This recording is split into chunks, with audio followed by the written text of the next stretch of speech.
Hello students, this is the last topic of our chapter, adulthood, where we will be discussing certain major tasks, and then there is old age.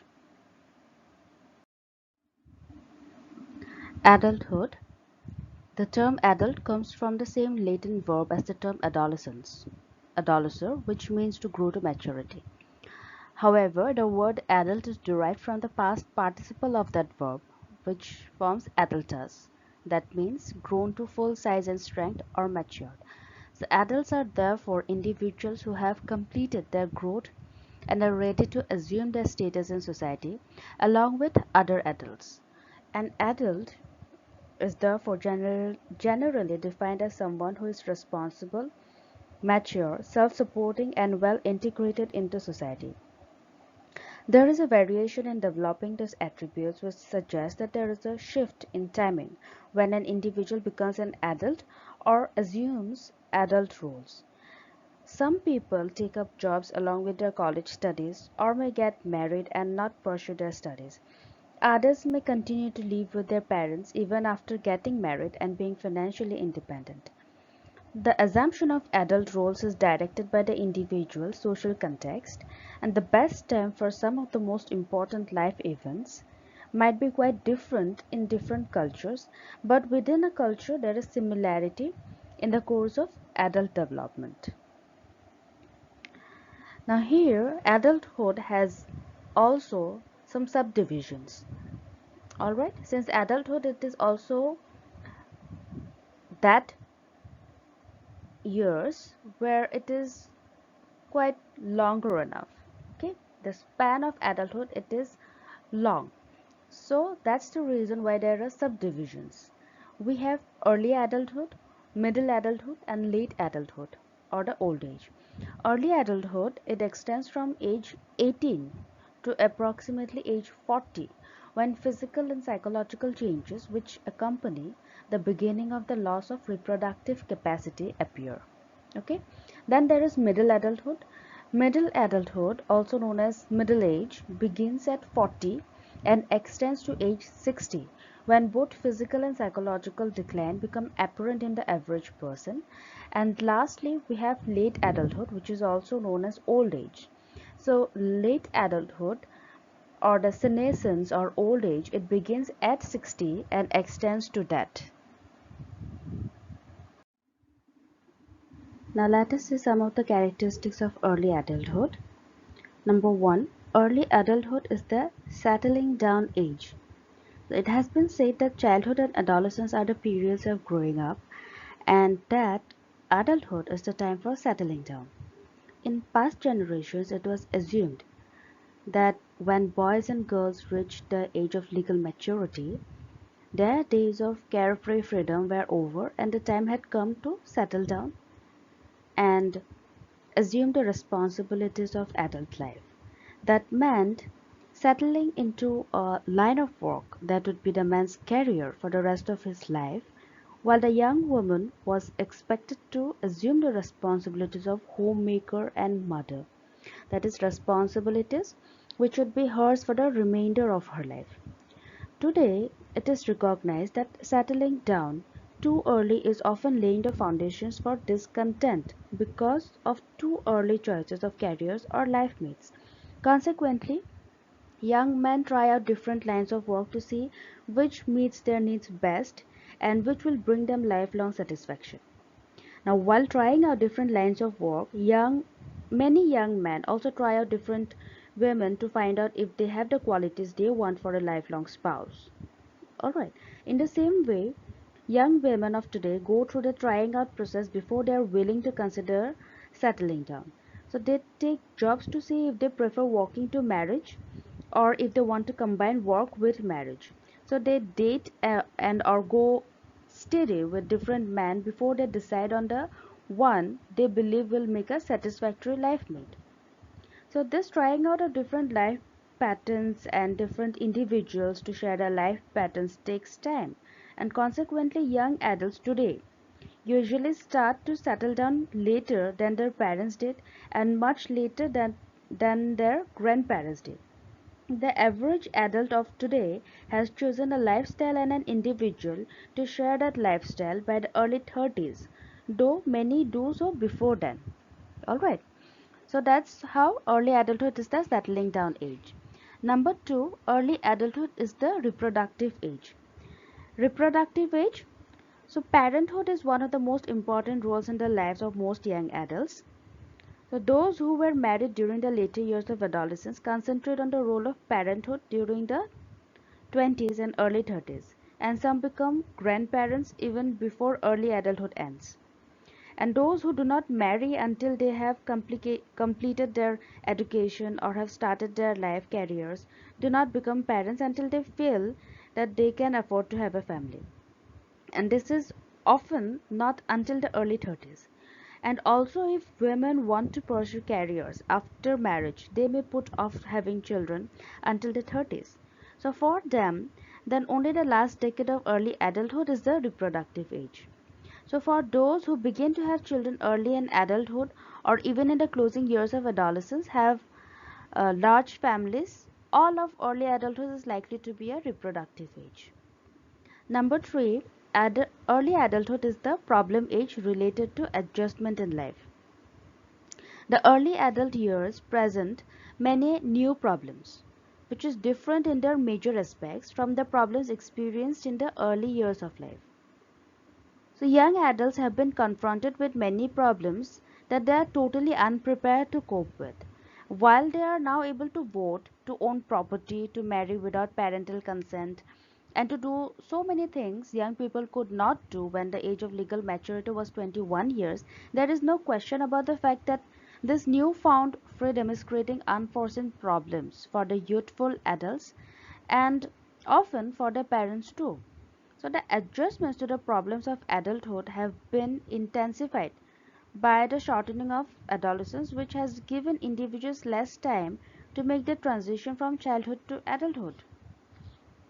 Because the problems young adults must face are difficult as well as time and energy consuming, these adjustments will not all be made at the same time, nor will their final forms be accepted simultaneously. So it is difficult, if not possible, for example, for men to adjust to their chosen vocations at the same time they are trying to adjust to marriage. Similarly, when parenthood comes within the first year of marriage, most women, as is true also of men, find adjustments to the problems this new role gives rise to so difficult that they often fail to make them satisfactorily. Alright, next, number 4, early adulthood is a time of commitments. So, as young adults change their role from that of student and dependent characteristic of adolescence to that of independent adult, they establish new patterns of living, assume new responsibilities, and make new commitments. So, while these new patterns of living, new responsibilities, and new commitments may change later, they form the foundations on which later patterns of living, responsibilities, and commitments will be established. For instance, it does not seem possible that people make commitments forever, isn't it? So this is too big a responsibility to be borne. Yet some commitments have the quality. If you are a parent, you are a parent forever. For if you achieve the PhD because you did well in school when you were a kid, the chances are that you will spend your life as a professor.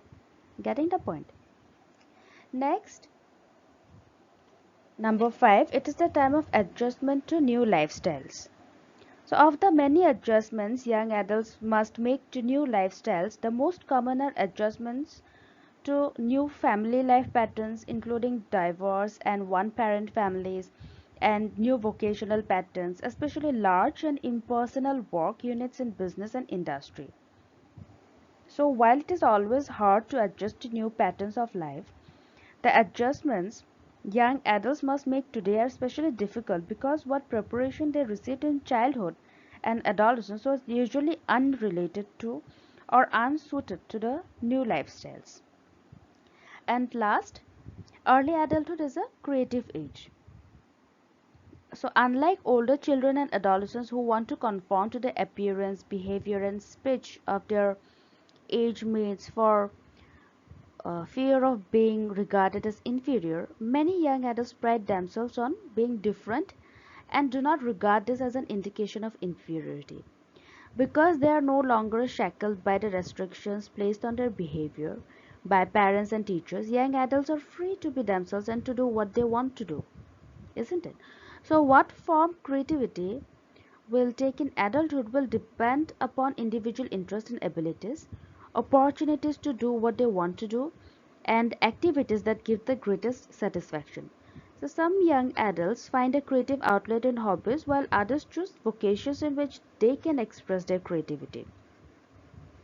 And as adolescents, girls are given more opportunities to be creative than boys, isn't it? Since creativity is regarded as more sex appropriate for females than for males, therefore, as young women, they tend to be more creative in whatever they do, be it in their dress, their home decorations, or their hobbies, than men.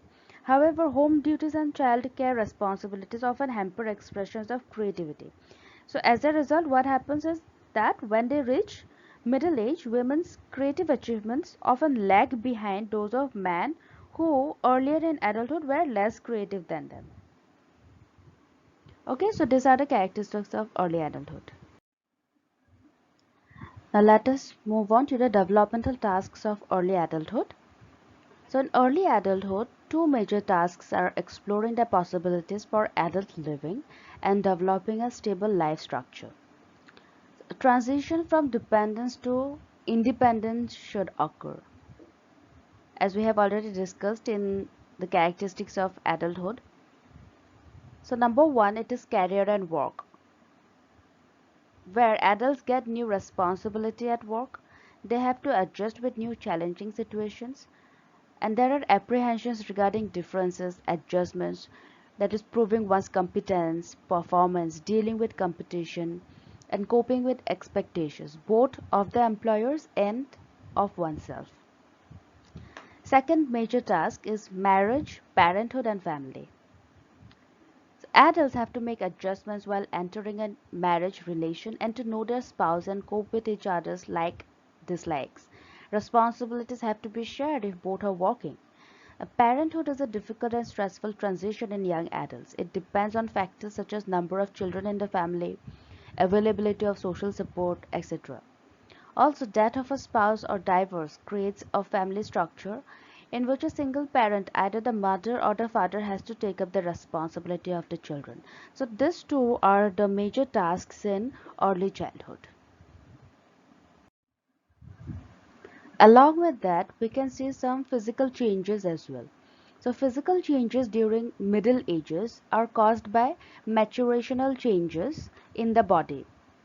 So, though individuals may vary in the rate at which these changes occur, almost all middle-aged people notice gradual deterioration in some aspects of their physical functioning. For instance, decline in vision, sensitivity to glare, hearing loss, and changes in physical appearance. For example, there will be wrinkles, gray hair, or thinning of hair, weight gain. All this are the changes which is observable, and also the person can himself or herself feel it. So almost all middle-aged people, they notice this gradual deterioration in some aspects. Okay. So with this, we also can see some cognitive abilities in adulthood, some cognitive changes. So the cognitive abilities that change during adulthood, it is believed that the cognitive abilities, some of the cognitive abilities, it declines with age while others do not.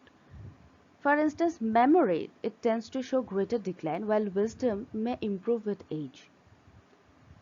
So individual differences exist in intelligence at every age. Therefore, all adults do not show wisdom, just like not all children are exceptional.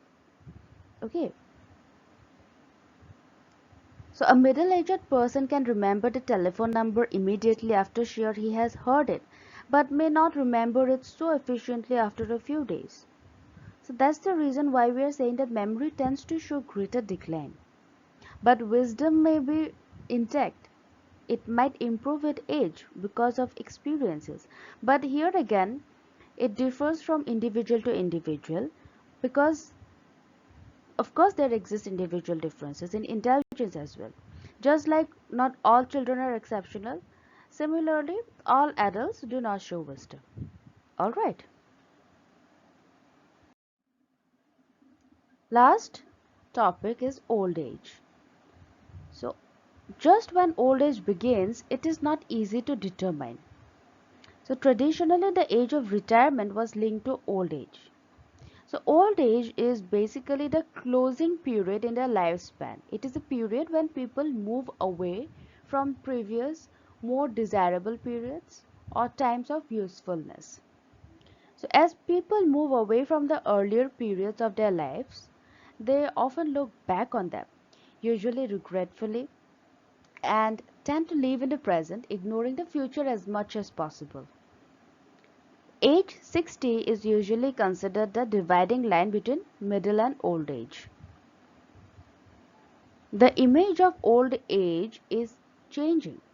There are people who have crossed 70 years of age or so and are quite active, energetic, and creative. They are competent and valued by society in many walks of life. And we have aged people in politics, literature, business, and science as well.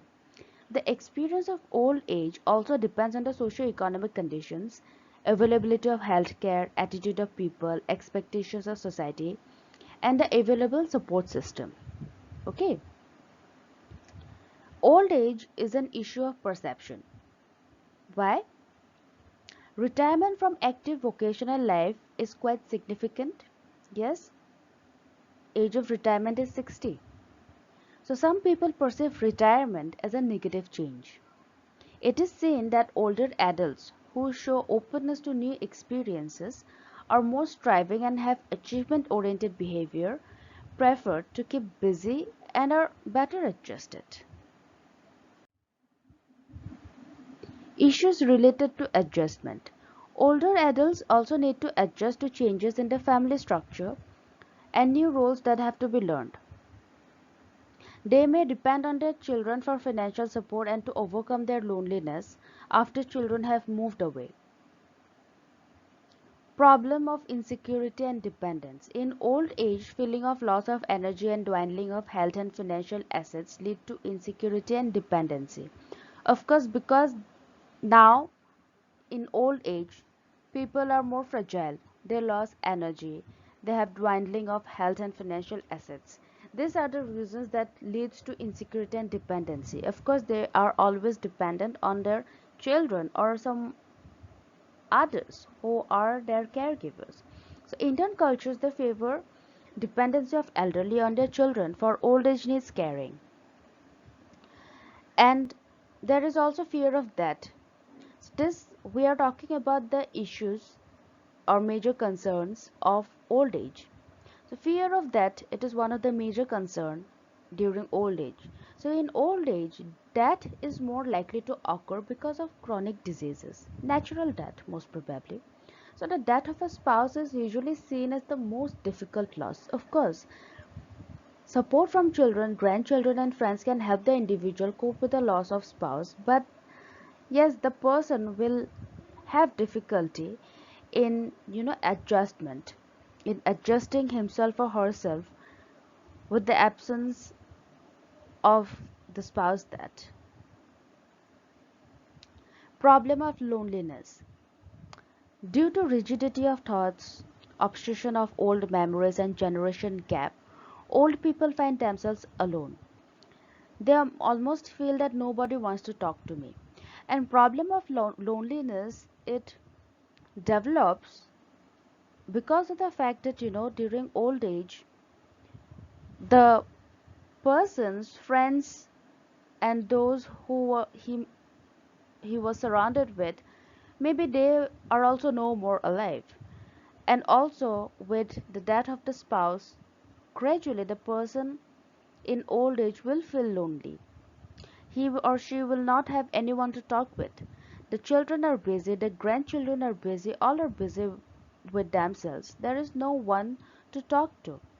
There is generation gap, and also the old people you will see they have obsession of old memories. They keep on talking about their earlier memories on loop. It is going on.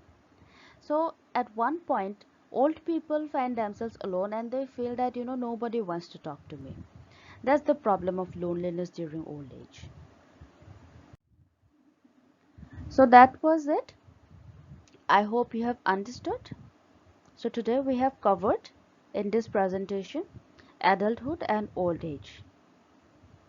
Please go through it and try to understand. And in this last slide, I have some questions for you to solve. So please go through these questions and try to answer by yourself and show it to me. Okay? Thank you.